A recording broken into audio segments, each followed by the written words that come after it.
Hey everyone, welcome in. My name is Angie Norris and you're on my YouTube channel, 60 and a Senior. And on my YouTube channel, we talk about bookish things. I do videos discussing my upcoming TBR list each month.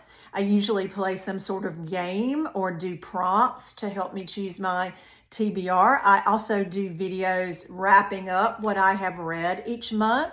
I do videos about my most anticipated upcoming new book releases, and I also do book reviews, and that's what we're going to be doing today.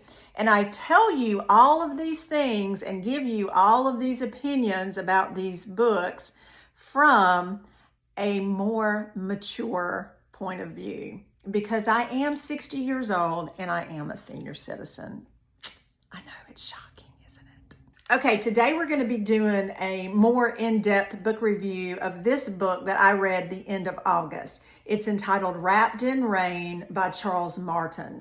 This book was gifted to me. I did do a little bit of a review of the book when I did my August reading wrap. I went into it a little bit, but I wanted to go into more detail about it today. This book is a Christian fiction book. This book was gifted to me by a woman who I've become friends with on Facebook, but I've never met her. We're in a book club group together, and she sent this book to me, and she had read it and enjoyed it and wanted me to read it and do a book review about it. So I'm finally doing the book review about it. I'm just going to tell you right off the bat, I gave this a 5-star. It's a Christian fiction. I had not read anything by this author before, but I am going to go seek out some of his other writings, his other novels, and see, because I enjoyed it so much. So this book is set in Alabama. It's set in the South. I live in the South. I love Southern fiction. But it is primarily the primary characters. The two primary characters are two brothers, Tucker Mason and Matthew Mason, but everyone calls him Mutt. They are two brothers. They did not have the same mother. They shared the same father, and they grew up. Their father was very wealthy, but he was not a good man. He was not a good father.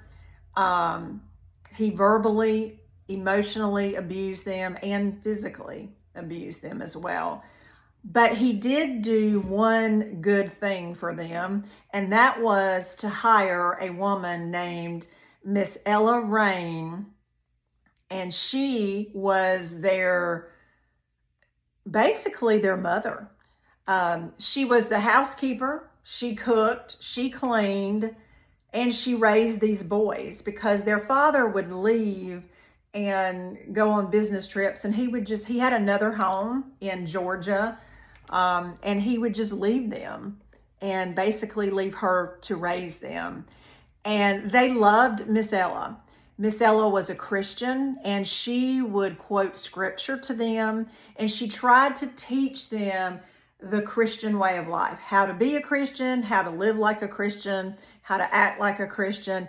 But these boys both had a lot of their own personal trauma from their father. Just they had daddy issues.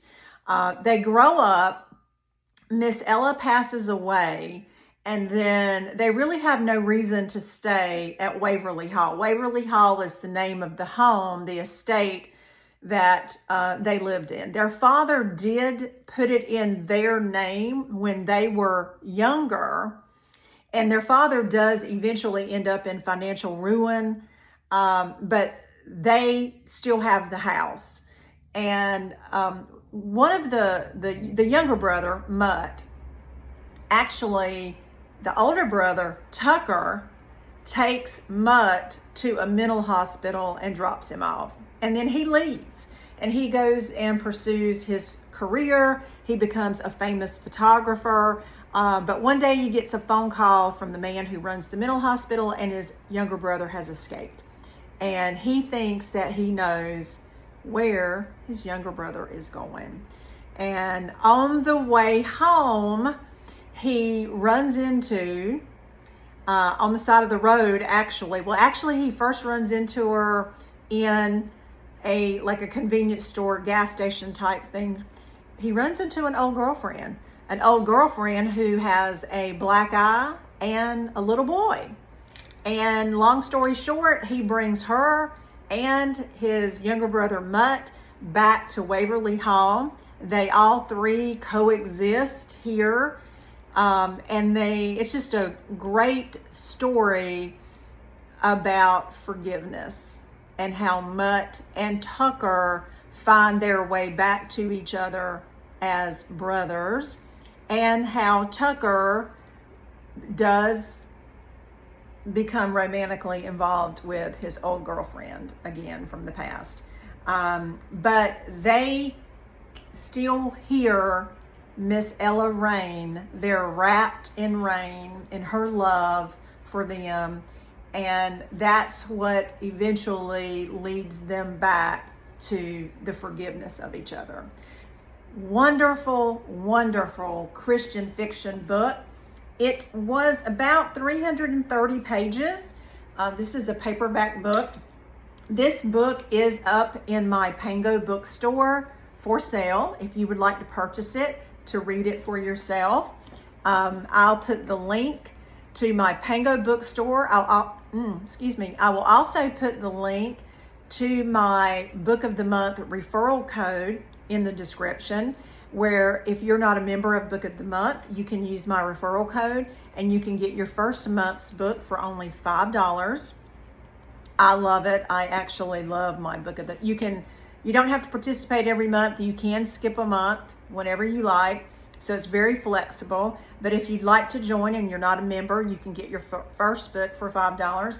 And then the last thing that I'll put a link to is my Amazon book wish list. If any of my viewers would like to gift me a book, I appreciate any and all book gifts.